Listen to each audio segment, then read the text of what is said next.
From sunny Southern California, we bring you Meet Bridget, a podcast for building confident communication and female badassery. We spotlight women who have bridged the gaps in their lives by building strong relationships and speaking their teenage dreams into reality. Bring it on, baby.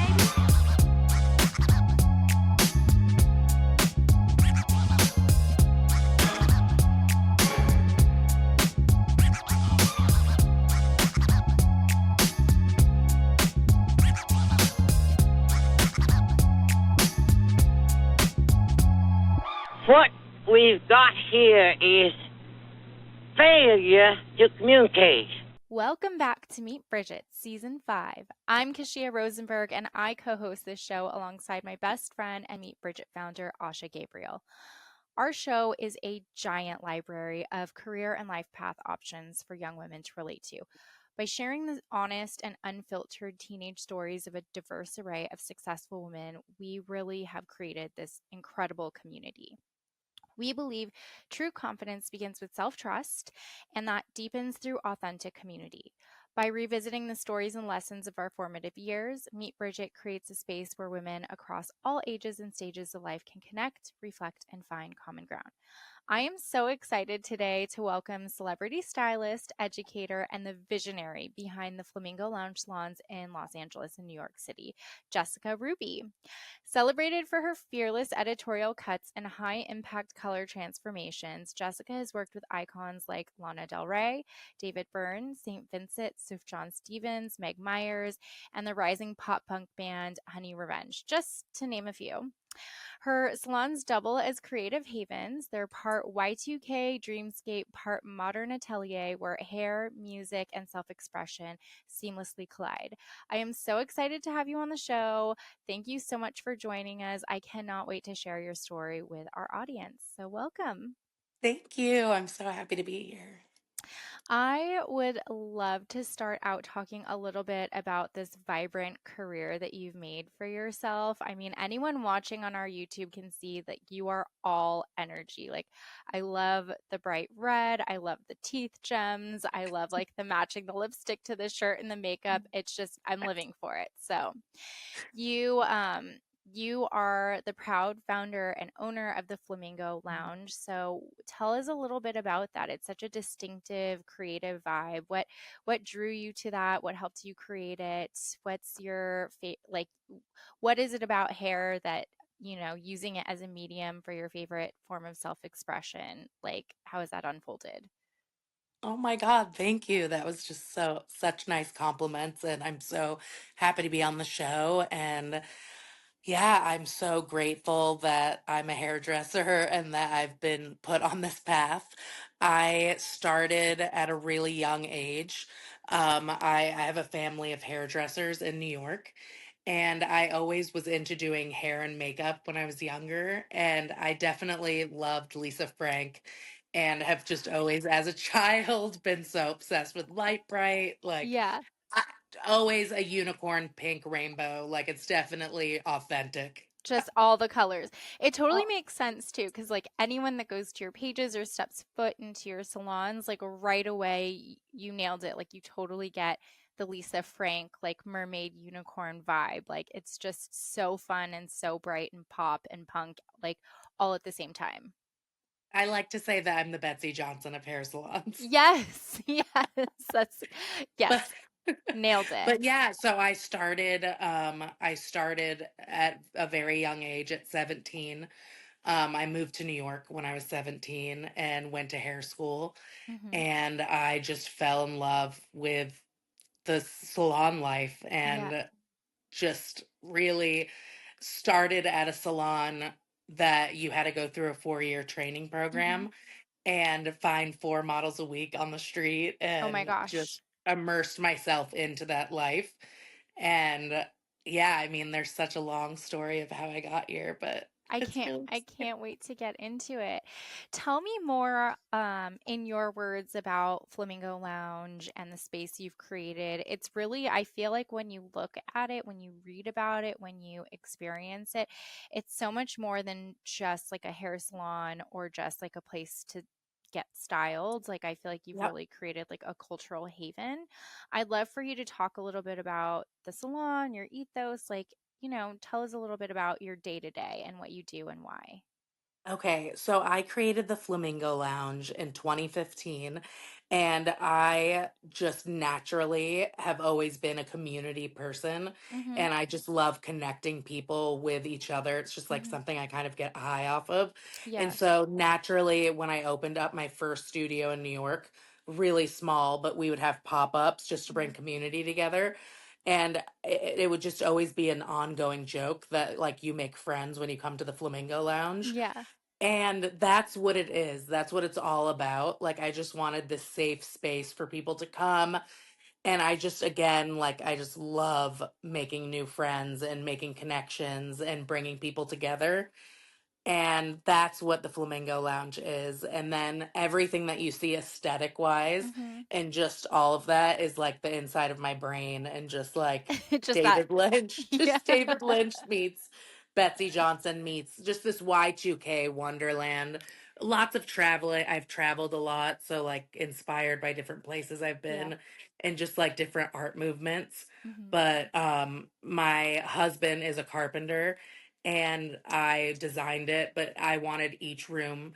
I was once in Time Out New York magazine Yeah. for the inside of my house. Yeah. It was called the Tony Apartment Tour that you could, it was like a thing that they did, and Yeah. each room was a different theme. And like I had one room, and this is like a $1,200 a month apartment in New Yeah. York. It's not like, I designed it, and one was a Tim Burton room. So I just like that, like sensory, Yeah. fun vibes. Just everything, just that explosion of creativity. I Yeah. love that you're one of those people that can fully extract everything that's going on in here and bring it out into real life. It's so fun to look at and watch. Like I've been scrolling through your socials and stuff, and I'm like, this is just, it's kind of like a fantasy land. We definitely have to share that article with our listeners too. We'll make sure to link that in our Okay. bio so we Yay. can see the apartment. Awesome. Some of the names that you've worked with are like truly iconic. And what I think is really interesting is that at least for the artists that I mentioned, like Lana Del Rey has like such a specific aesthetic. Like St. Vincent is such a specific aesthetic.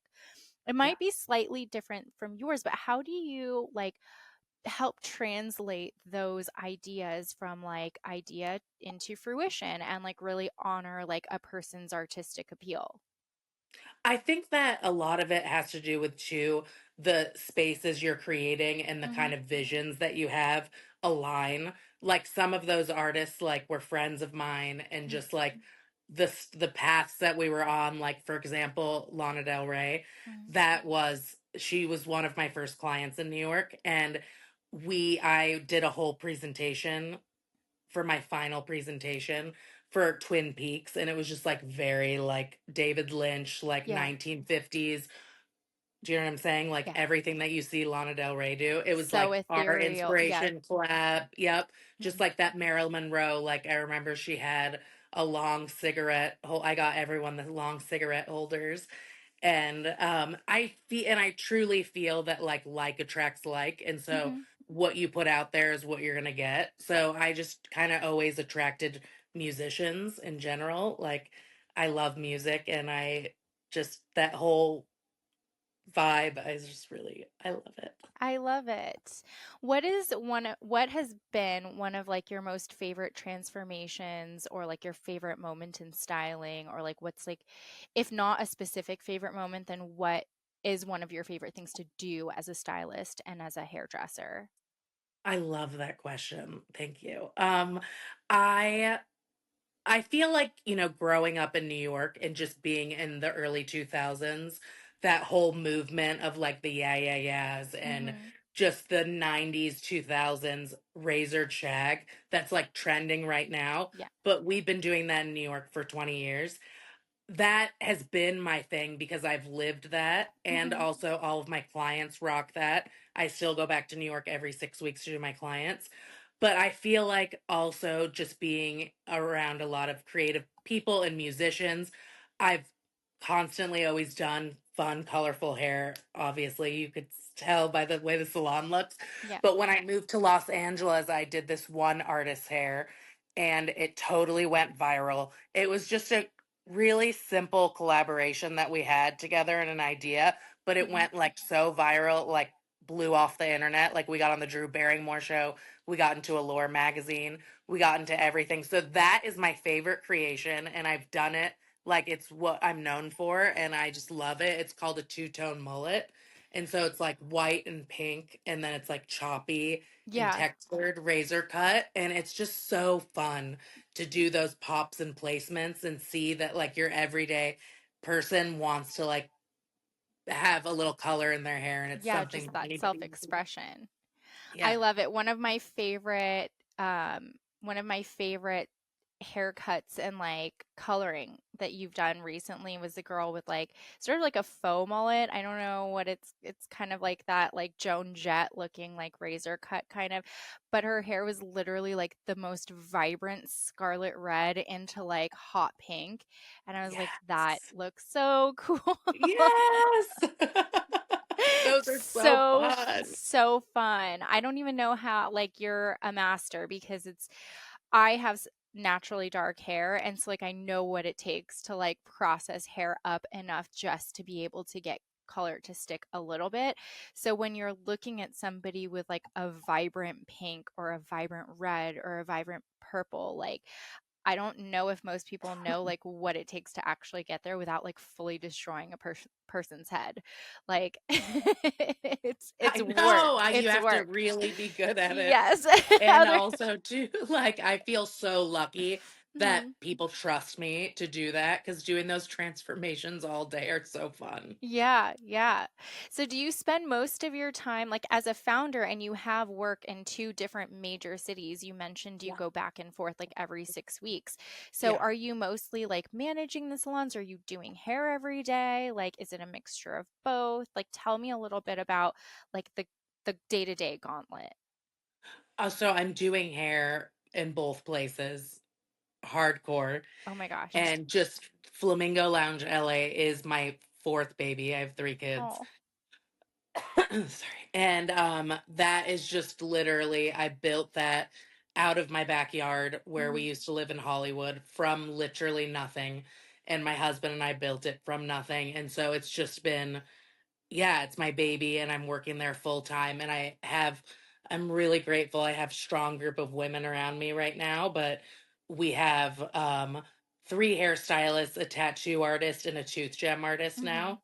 So I'm just kind of growing everyone, and just we're creating this really cool community. Like we have a really cool event tomorrow night that Hmm. we were talking about. And so that's just like the vision is coming alive, which I'm excited about, and I'm doing clients here full time. And then, of course, when I go to New York, it's like a turn and burn. So I'm just Yeah. going there, I'm doing my clients and coming back. Oh my gosh. Do you have three like children? Because I know you have a young son. Yes, I have three kids. I have a 5.5 year old, a four Oh year my old, and a gosh. 2 year old. Oh my gosh. And then you're doing these New York turn and burns, which is not for the like I went to Vegas a couple weekends ago for my little cousin's bachelorette. And I feel like, first of all, I feel like 2 days is a turn and burn for me. Like, I just don't have the same amount of stamina. But like, that felt so crazy, like leaving my son for 2 days. I'm sure there are like younger people listening that are like, okay, come on, like that's pathetic. But it's just a lot when you're going and you're doing stuff, and then like you come back and you have a full life and everything. It's a lot. So I can't imagine working here, having the three kids, and then going there. I mean, that takes so much commitment and dedication and really just passion for what you do. And it really is nice though to Yeah. get, for all the moms out there, I'm sure they know, but to get Yeah. a little break Yeah. is super nice, to like kind of just get a little bit of time to myself. But yes, it is. It's definitely a lot. Yeah, yeah, all the things, good and crazy and all the things. Well, I'd love to talk a little bit more about your formative years. I mean, your day-to-day sounds super vibrant, super on the go, like you're clearly very dedicated to what you do. And I love the idea that you have literally built this from the ground up and have just, created this like really beautiful and like literally colorful, like life and world around you. I would love to talk more about what it took to get you there. So, can you tell our listeners a little bit about where you grew up and what the young Jessica Ruby was like? Oh my gosh. Okay, yes. I grew up, I was born in California, Mm. and my mom's from the Bronx and my dad's from Staten Island, and I come from a really big family. My grandfather had 13 brothers and Oh sisters. my gosh. Yes. So we're a big Italian family. And so I was born in California, and I grew up with an addict parent. Mhm. So that was really rough. So lots of trauma there in the Yeah. beginning. Yeah. I moved around a lot because of that. So I was born in California, and then I moved to Florida. And then my parents got divorced when I was 7. And so we left and moved to Arizona, and my grandparents met us there. And my mom finally left my dad, and we moved in with my grandparents. So I was Mhm. pretty much raised with my grandparents because I was raised by a single mom. Mhm. But I went to like 9 different elementary schools. So I really feel like that the trauma like Yeah. really does make me a good hairdresser because I got so used to talking to people, and Just you know, reinventing yourself just every time. reinventing yourself and just going through that trauma, and you Mhm. know and you know who it makes you who you are today. Mhm. But so yeah, we arrived to Arizona on my 7th birthday, and I lived there, and I got into drugs and alcohol at a young age. Mhm. I think just like having that hole and that void of like not having a father figure in my life, Yeah. and always not knowing what was going to happen next, Mhm. like just super anxious, like The instability for the sure. instability, Yeah. and just like, is he going to be okay? Is everything going to be okay? Like, what's happening, you know? So I feel like that, I mean, I've been sober now I just celebrated 10 years, Oh. and I feel like that you'll hear a lot of people that are sober talk about that, just that Mhm. you're constantly trying to fill a void. Mhm. And so I happened to start at a really young age, and that's a huge part of my story because it led me to get sober young. Mhm. And uh that's what led me down the path that I'm on now, because I went through all of this hardship and then overcame that with sobriety. Yeah, yeah. I just for a little background, my dad, he's been clean and sober for 32 years, and he and my mom, he adopted me after they got married. But I was very young. But I don't think that ever goes away, and I think it's really significant how you are talking about this, and that um it's like you moved to Arizona when you were 7, and so you were Yes. already very young when you were aware of your dad's Yeah. um you know his isms, like whether it was alcoholism or drug abuse or whatever it was, like it really affects you from such a young age. And part of his disease was probably trying to fill a void as well, I'm sure. But one thing that strikes me is that you mentioned part of the trauma was like, is he okay? Like, so many people talk about growing up in homes where parents are addicted to something, and you hear a lot about, them being careful or walking on eggshells, and that's a huge part of it, and like that kind of dysfunction. But it's so interesting that the first thing you said was you were concerned about what your dad was going through, even if he wasn't around. So you must have been very empathetic and very like aware of everyone's moods Everything. and feelings, like Everything. from such a young age. Yeah, and and I meant that too with my mom, like Yeah, knowing, not ever being the love my mom to death, but not really having that child role, like yeah. always being aware of what's going on. And that took me not until like my late 20s, I think. I'm Hmm. 39, I just turned 39. But my late 20s, I had maybe even early 30s, after my first child, I had a trauma therapist. Hmm. And I realized that, like, what a trigger was, and just being like, oh, holy shit, this is because of that, like just really being honed into what everyone's feeling. Yeah. Because I'm always like, what's going on? Am I gonna like rock the boat? Like, Yeah. should I not say anything? And it took me all through my 20s. Like, I would be cutting hair at the salon that I worked at in New York, and like the Florida Police Department would call as I was doing a haircut. Yeah. And my dad, unfortunately, never is still not sober, but Mm. just constantly, it took me a long time to not realize that I couldn't fix him. Yeah. That I was like, oh, because you want this like relationship with your parent, but to be like, there's nothing I can do. Like, if he calls to ask me for help or whatever. Yeah, there's this huge amount of surrender that you have to undergo, and it's difficult in a normal day to day. Like, imagine all the things you're going through in your normal life, like just work and traffic and everything. The idea of surrendering, and then when it's somebody that you love so deeply and you can't do anything about it. I um when you went to this trauma therapist, did she tell you, like, it's so interesting, you care about everyone else so much and you're so in tune with how everyone else feels, but then it's like this aha moment where you're like, oh my God, I have not spent any time like listening to what I need and how I'm feeling and It what was such a relief. oh my gosh, I It was bet. such a relief, especially with the triggering stuff Yeah. where I would, sorry, excuse me, where I would be like, oh, I'm upset at that person for X, Hmm. Y, and Z. And then I'd be like, oh, it has nothing to do with that. I just got triggered by how I felt as a child. Yes. It's so interesting how the things that we deal with as kids, they really, you internalize it and you don't even realize it. And then you also talk so much about, um, you didn't explicitly say it, but it sounds like you really did take on an adult role and you grew up a lot faster than like a normal child or teen probably would have. So you were probably already aware of what was going on like in the house and like taking on that role of like, how can I be of service? Yeah, absolutely. Were you an only child or did you have siblings that went through it with you? No, I'm an only Yeah. child too. So it's just you and your mom, well, and your grandparents, but just like I really know. like the four of you just doing what you had to do to like get through every day.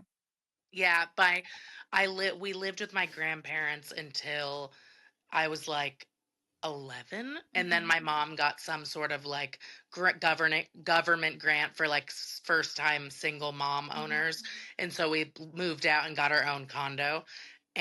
But I remember up until then, like, I really did have a little bit of stability with my grandparent, especially they're so strict, like Italian. um and like, everybody sit down, TV Yeah. off, like, okay. And then, but when it was just her and I, and she was working all the time, there was that you could tell, like, when I didn't have that stability and I was always Yeah. on my own. And that's when I started to get into a little bit of trouble. Yeah, yeah. I was going to ask a little bit about some of your coping mechanisms. It sounds like perhaps that's where you started to like hit some of the roadblocks as like a teen with, Yes, using. Can you talk a little bit about that experience? Like maybe what was going through your mind at those times or what, you were feeling and what absolutely. that experience was like? Yep, absolutely. I never felt like I fit in. I Mm, always felt like there was something wrong. I remember that so vividly in my body, just not, maybe like all those times that I had moved, or just mhm, knowing that my family was like a broken home and I didn't mhm, have that same family that other people did. And just not, I always felt like I just didn't fit in. mhm, And now it's interesting. All these years later, I have 3 kids, 3 under 6. 2 of them are autistic, one of them mhm, severely autistic. And I'm just like learning about all of that. And I'm just like, God, like, am I on the spectrum? Like, there are certain things where just whatever this is all in here that I can't, I don't want to deal with it, mhm, whether it's anxiety, depression, autism, mhm, ADHD, like just things to just kind of quiet the mind down. And that's when using drugs and alcohol is definitely a way. And even in my 20s, because I didn't stay sober until like I stayed sober from 16 to 21. And Mm-hmm. then I was like, oh, maybe I'm not an alcoholic. I'm living in New York and oh, I want to be like other people, you know? And so so then I like did that again. But it was for sure like, oh, I'm trying to like escape this feeling, you Mm-hmm. know? When you were 16 and you became sober for the first time, what was the impetus for that? Like, did you start to realize that you were depending on substances to kind of help cope with home life and with that feeling of not, fitting in? Or did your mom catch something? Or like, how did that unfold? Wow. Okay. I haven't thought about that in so long. Yeah, I decided I wanted to get sober actually. I my mom was finding me doing a lot of things and it was Mm-hmm. just like back and forth like drug testing this, why are you doing Mm-hmm. that? But I got to a point where I was like I can't handle this anymore Mm-hmm. and I went to this drug and alcohol support group during lunch. They Mm-hmm. had these at the school I went to Yeah. and the guy that ran them was like so funny and we would just go sometimes to get out of class. Mm-hmm. And so I went one time and I literally could not stop crying. And he was like, it's just like sometimes when you go to the bathroom, once you start, you can't stop. And he's like, it's okay. And like for real. And then he's like, if you really want to get sober, you could have your mom meet me Mm-hmm. and he became like such a good friend of my family. He's passed away, but he had Yeah. like 40 years sober, like he just really knew how to talk to teenagers, Yeah. like in a way, you know. And so that was like such a beautiful relationship. But he was the one that helped me first introduce me to AA and getting sober and everything. What a gift, though. What a I gift. Because know. that first exposure, and I don't want to like intimate any meaning from this onto the second time you got sober, but I do feel like because you were so young and had exposure to like a pathway that was, you know, very hopeful and that you had somebody to support you through it, I'm wondering if that was also helpful to recall when you decided to get sober the second time. Definitely. Yeah. And just like all those people that I met that Hmm. first time, like are some core people in my life even today. And you know, we all have to go through what we have to go through. Like it doesn't mean that like if it didn't go a certain way, but Yeah. Yeah. Are there any things that you learned like during I mean, I feel like the journey to sobriety is like a daily journey. yeah, Just knowing my dad, obviously, like I am yeah, speaking from growing up as his daughter of an alcoholic, which is like a big thing in like the 12-step community and stuff. yeah. But my dad, I mean, he will say to this very day, 32, 33 years later, like he's an alcoholic and every day is a new day and you have to like hit that reset button. Do you have things that you learned specifically that have helped you in other situations, like maintain resilience and get through the day to day that you've applied to other things in your life? Oh, absolutely. I mean, all the 12-step programs help so much, like with just getting through life Hmm. in general. I mean, my favorite one is just one day at a time. Hmm. Like, and just all those little like prayers and stuff, just everything to just remember that today is one day Hmm. and just this too shall pass. That's like a huge thing for me. Yeah. Yeah. But definitely all of that stuff from that first chunk of sobriety that I had Hmm. helped me to at that last when I think I was like 27, Hmm. where I was like, I always knew though, like I always knew deep down inside that I'm the best Jessica when I'm sober, like that Hmm. version of myself, like nothing. I would always say that like things just work out 10 times better. Like it just falls into place. Yeah. And then the other part is just chaotic and crazy. And I'm trying to people please and Yeah. trying to, you know, be something I'm not. And Interesting. Yeah. So when it sounds like because you moved out to New York at a really pivotal time, did you move out to New York knowing you wanted to become a hairdresser and stylist, or did you move out to New York because of just like the appeal of the city and then the latter came, or how did that play out? Okay, so I got sober Mhm. in high school.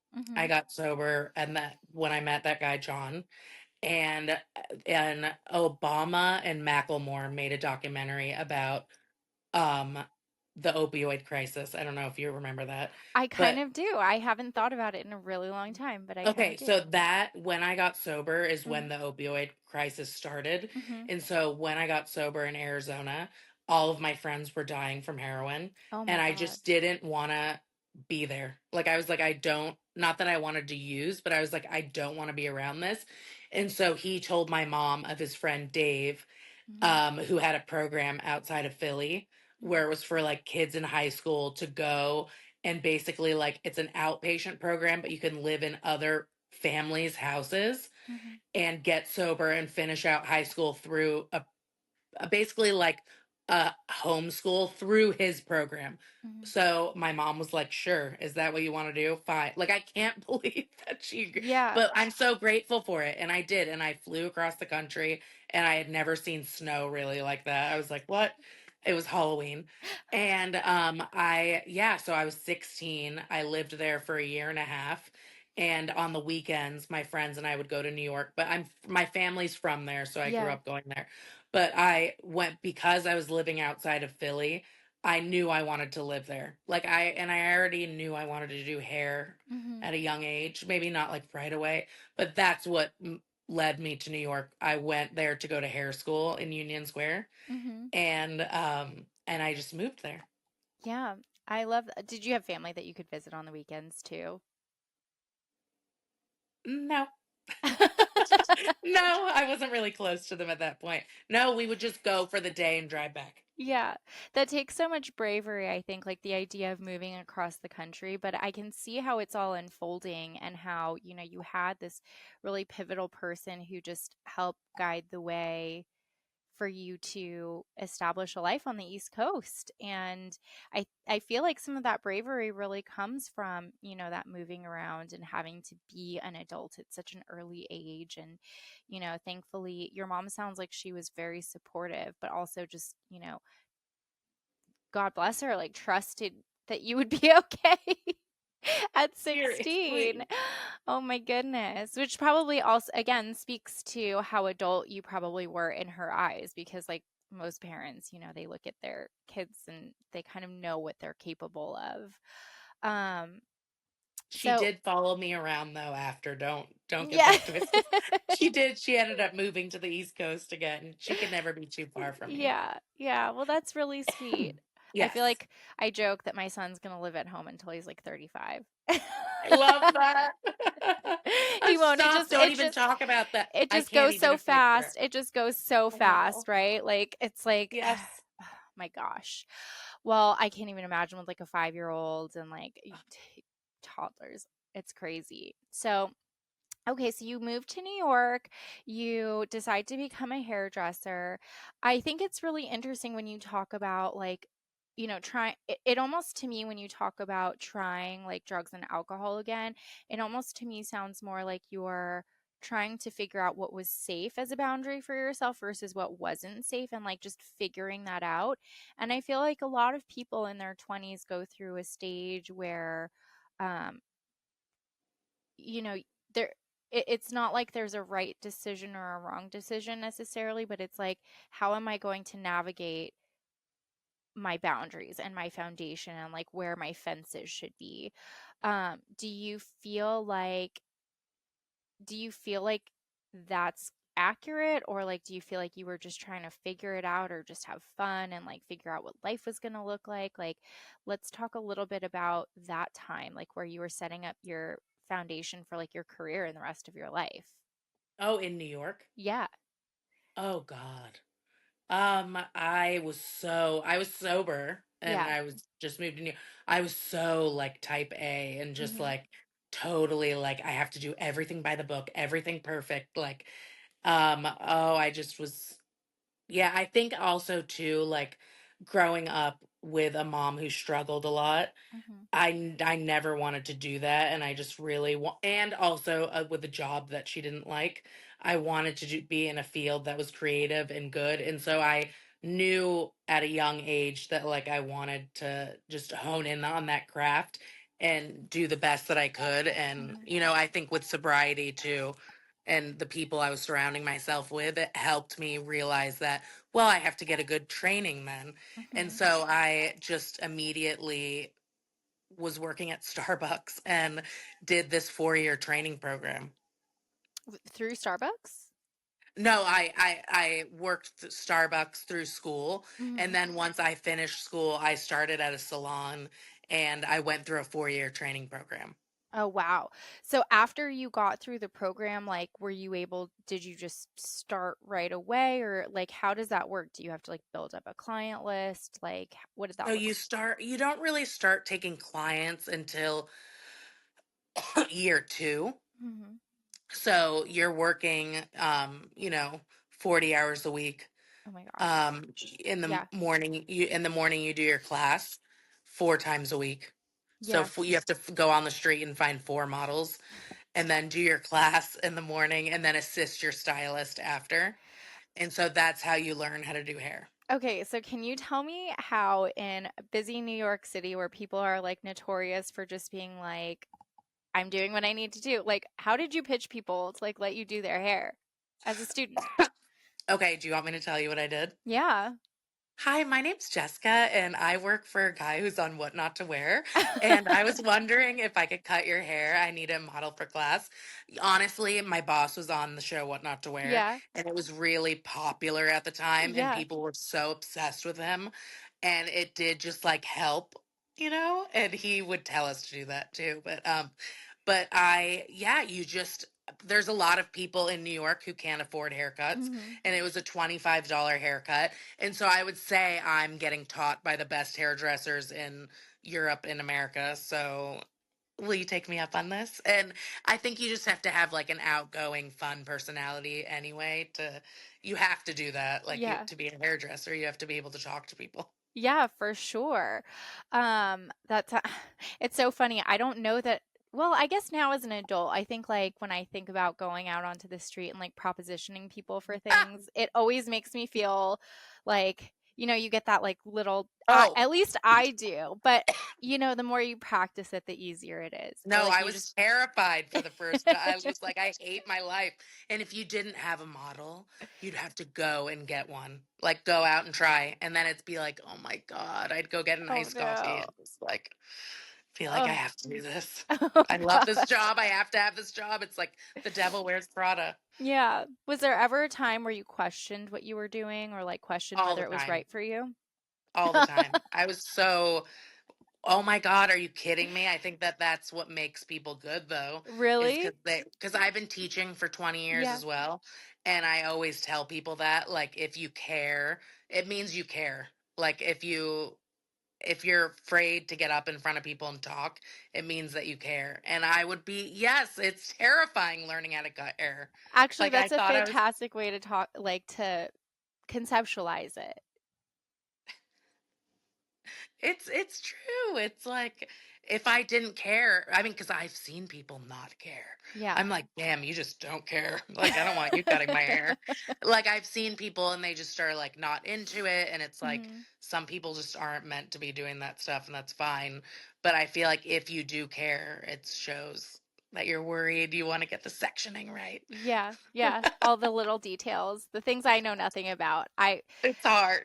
Just as an aside, I have a friend during COVID, right? Nobody was going out, no one was getting haircuts, and we had like our little pod. It was three couples. And and I've saved this picture, I'll send it to you. But one of my friends was like, "Hey, like, Keshiia, you're good at things. And like, could you cut my hair?"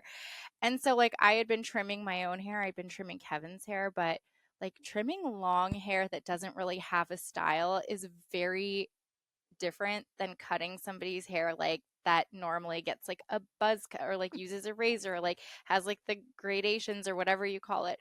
And so I'm like, sure, Keone, I'll cut your hair. And I used scissors, and like he has like coarse like Nicaraguan hair, and it's like very straight. And so I go to like cut the back of his hair and I was just like, oh, that side's taller, like shorter than the Oh other. my And so like God. it just kept getting shorter and shorter. By the end of it, like I have a picture of the back of his head and it's literally like his ears and then the hairline. And it's I can't. it's the worst, but it's the best. I've kept it That's for like so since funny. You'll have COVID. to send that to me. I will, but I mean, so cutting hair, styling hair, like you said, you have to really care about what you're doing and you have to practice and have the skills, which I Yes. definitely don't have. Have you ever had to say no to anybody for like any weird requests, anything that's just been too risky for any reason that you just have said no to? Absolutely. Like if it's something that's going to break somebody's hair off or if it's like not possible, Mhm. I always say that the consultation is the most important part of anything because it's the first 5 minutes Mhm. and you just find out everything, and it's so important to like find out somebody's color history and find out, what it is or whether or not like if it works for everybody. You just have to be honest about that and say like, well, we might not be able to get you here that time, but let's try this. But Yeah. there's definitely with that. Yeah. Yes. Okay, I want to pivot here because you have mentioned in passing that this year has been one of the most challenging of your careers or of your life. I'd love to hear a little bit more about that and just what you've learned about yourself and how you've navigated through some of these like sticky situations or sticky periods. Absolutely. um yeah, I definitely have had a very hard year. I've learned a lot. I mean, they say that like any small business owner that I talk to says that the first 18 months are the worst. Mm-hmm. And that a couple people said after 18 months it gets so much better.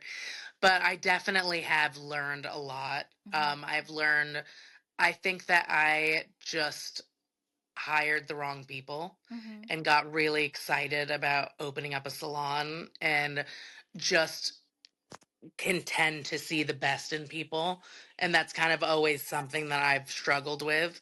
Mm-hmm. And I just have to be careful of what I say, but Yeah. I definitely have had a really hard year, and Yeah.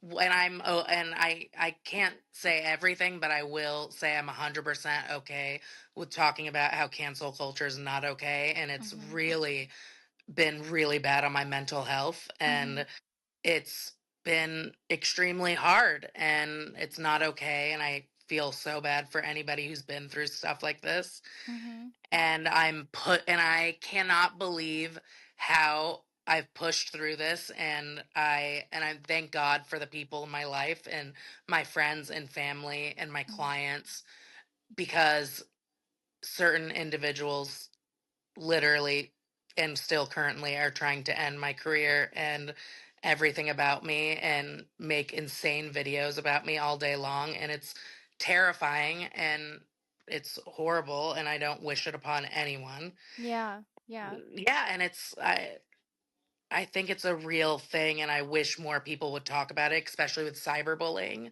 Mm-hmm. Like I had a higher crisis PR, Mm-hmm. and I was getting bullied 500 to 10,000 times a day. It's really scary because you are somebody with, a significant following and you have built your career working with some really notable people. And I feel like that does leave you very vulnerable to good and bad, right? Like, Yep. especially once you establish your own space. And obviously, I don't know all the details and we won't get into anything like controversial here. But what I will say is like the way that you handle difficult situations and altercations, or not even altercations, I think probably conflict is a better word. Because being a business owner is really difficult. You sometimes don't have the right fit. Sometimes the culture isn't right. Sometimes, people come and go for a variety of reasons, and it's not always like a bad or inflammatory thing unless people choose to make it that way. And so it's really interesting that part of what we have to deal with in our day to day now, especially you as a business owner with a platform, is how to mitigate, people's feelings and how to mitigate, um, conflict resolution and how to do all of that as a public figure. If you could talk about one tool or, you know, whether it's a mantra or it's like a thing you do every day that just helps you manage some of those like crisis moments where you're like, okay, how am I going to get through today? Um, like, what would it be? Could you name something in particular? Um, I would say do nothing, say nothing a lot of the time. Mm-hmm.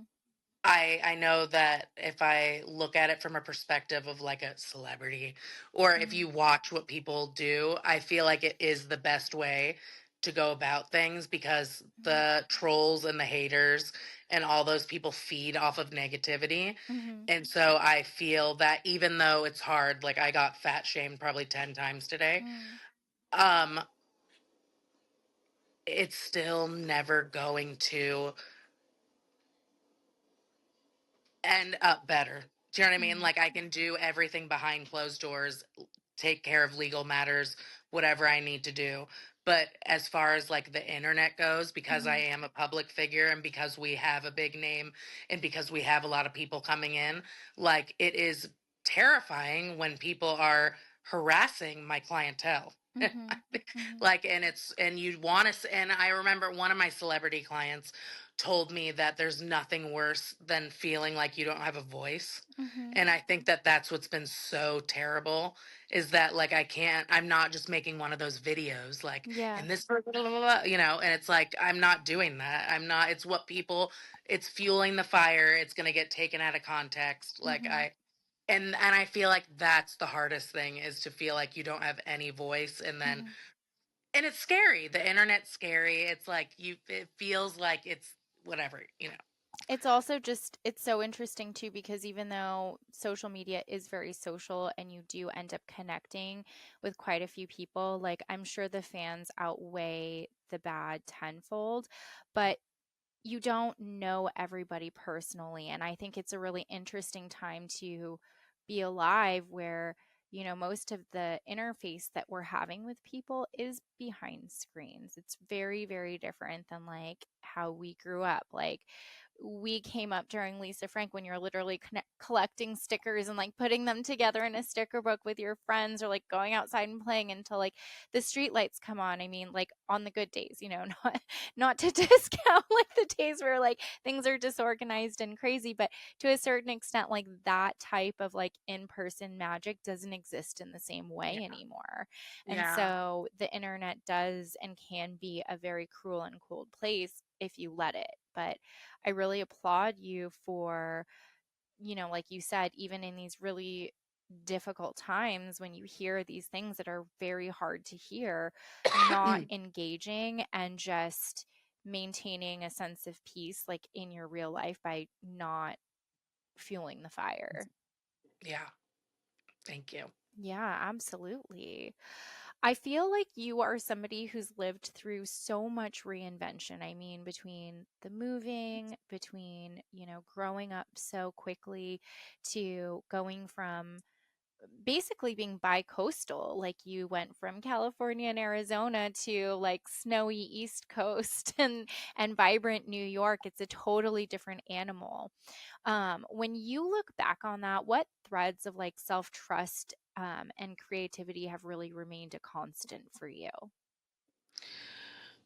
Um, I would say just being true to who I am and still like making those human connections and finding the things that I love to do. Mm-hmm. Like whatever that is that like makes me feel like at peace. Like I tend to always love to be by cemeteries. I know that's really gothic, but I do. Greenwood Cemetery in New York's my favorite place. And so Honestly, cemeteries are beautiful. they're so beautiful. Yeah. Just finding those connections and those things that I believe in, like you know, the universe. And Mhm. my grandma passed away last year, and she was my best friend. Oh. And so I'm constantly like always looking for like she loved angels. So Mhm. just like angel numbers everywhere, and just like connecting to like I love water. So Yeah. connecting to the water and travel. Yeah. Yeah, those are all beautiful, beautiful methods of reconnecting to yourself. If you could go back to your younger self, maybe the 16-year-old version of you that was like just on the brink of getting sober again and like just about to really start life again, if you could give her one piece of advice, what would that be? To just not worry so much and just have more confidence, and just know, like, believe in yourself and know like trust yourself, and you don't Mhm. have to like try and like find happiness through other people, and just be yourself. Like, oh, I just wish I could say that, Yeah. because it's so hard to see sometimes. You're like, wait, what? That vulnerable piece of ourselves, you like look back and you're like, I just want to hug you I so know. badly. I just want to take you in my arms like I do my son and just be like, it's okay. Yes. Do you ever feel like when you look at your kids, you see them and you're like, this is me, and like there's just such tenderness? Like I feel like I do that with my son all the time. Oh, all the time. I'm so in love with them, and Yeah. yes, it's such a beautiful feeling too. Yeah. Yeah. Absolutely. All three of them, my grandma used to always say that she had 5 kids and not one of them were alike. And I see that, like, I'm Yeah. like, oh God, you guys are all so different, and in Yeah. your own way, unique. It's the best feeling, right? Yeah, it really is. There's something so healing about it too. And, not to knock the women that decide like they, don't want to have kids, but I feel like having kids, it's made me a lot more empathetic to myself and especially to my younger self. And it's allowed me to really forgive and be kinder to myself, especially in moments where I'm like, because I can be very type A. I can be very like, let's get X, Y, and Z done. Let's accomplish these things. And then I'm like, you know what? I think you're being a little rough with like younger you. Yes. I think my son gave me that. It sounds like you have a very similar experience with your kids. Definitely. Definitely. Well, I would love to keep you for hours. I'm definitely going to have to stop by the salon and check it I out know, and I had maybe the get a best couple time with little you. tiny tats. Yes. Um, I really love this, the unfolding of your journey and how, it really started out with you having to create a sense of stability and foundation for yourself, especially at such a young and pivotal time, and, having to experience your parents' divorce and moving to different places. But what I see that it's really created a very resilient and adaptable and vibrant person. And I love that as much as you say you were lacking confidence in your early teen years, like you've really managed to understand yourself and how to bring that out and share it with the world and share it with your clients, and you know be your full self via your salon and your work. It's so fun to watch. It's so creative, it's so explosive, and it's a beautiful community that you've been creating. So thank you so Ah, much for sharing your it's story. been so healing being on here. Thank you for having Oh, me. I love it. Thank you so much for being here. Before we go, Yes. can you go ahead and can we shout out where our listeners can find you, your Instagram, your socials? Yes. Okay, so you could find me at the Flamingo Lounge LA on TikTok, and at Flamingo Lounge Hair on Instagram. I love it. We'll link everything in our show notes so that people can go find you. They can check out the amazing like roster of Thank haircuts and you. colors and do's and everything, and just see what an amazing artist you are. So thank you so much for joining us. Thank you. All right. And that's our show. If you liked what you heard today, please like, subscribe to, follow, and share Meet Bridget with your circle. The best way to help our work here is to rate and review our podcast. We're listening and constantly working to build something helpful for you. Catch you next time.